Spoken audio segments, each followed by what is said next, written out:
বছরের শেষ দিন 31st নাইট যেটাকে বলা হয়, মুসলমান যুবক সমাজ দেখা যায় 1 মাস আগ থেকে 15 দিন আগ থেকে ওই রাতটাকে পালন করার জন্য, বেহাইয়াপনা করার জন্য প্রস্তুত হয়ে থাকে। আছে কি নাই? গ্রাম অঞ্চলে যদি দেখা না যায়, শহর অঞ্চলে বিভিন্ন স্পটের মধ্যে দেখা যায় মুসলমানদের ছেলে, মুসলমানদের মেয়ে, এই সন্তানগুলো পুরো রাত বিভিন্ন বেহাইয়াপনা লিপ্ত হয়ে থাকে। আছে কি নাই? অথচ যখন বছরের প্রথম রাত আসে তখন আমরা কি করা উচিত?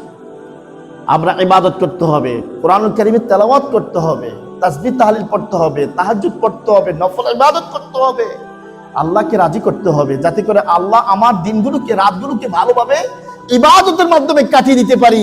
এইভাবে আল্লাহর কাছে আল্লাহর রহমত দ্বারা, আল্লাহর রহমতের মধ্যে যেন আমরা পরিবেষ্টিত থাকতে পারি, সেই দোয়া করতে হবে। কিন্তু এখন দেখা যায় অধিকাংশ মুসলমানের ছেলেরা দেখা যায়, মেয়েরা দেখা যায় 31 নাইট আদায় করার জন্য, পালন করার জন্য কক্সবাজার, ঢাকা বিভিন্ন রেস্টুরেন্টে গিয়ে ভাইয়াপনার মধ্যে লিপ্ত হয়। ঠিক কিনা?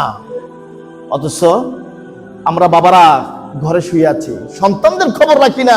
সন্তান কোথায় যাচ্ছে, আমার ছেলে আমার মেয়ে কোথায় যাচ্ছে, কি করছে, সেগুলো আমরা খবর রাখি না।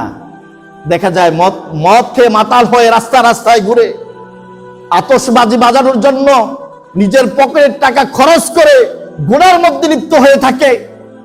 গার্লফ্রেন্ড নিয়ে ঘর থেকে বের হয়ে কক্সবাজারের দিকে চলে যায়।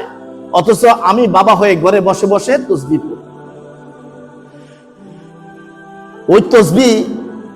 ওই তসবিহ তখনই কবুল হবে যখন আপনি আপনার পরিবারকে ইসলামের পথে পরিচালিত করতে পারবেন, রাসূলের আদর্শে পরিচালিত করতে পারবেন।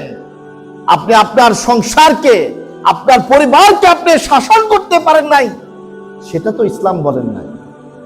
ইসলাম আপনাকে দায়িত্ব দিচ্ছে আপনার সন্তান সন্ততির, আপনার পরিবারের, তাদেরকে পরিবার পরিচালিত করার জন্য, ভালোভাবে তাদেরকে পরিচালিত করার জন্য আপনাকে দায়িত্ব দিয়েছে।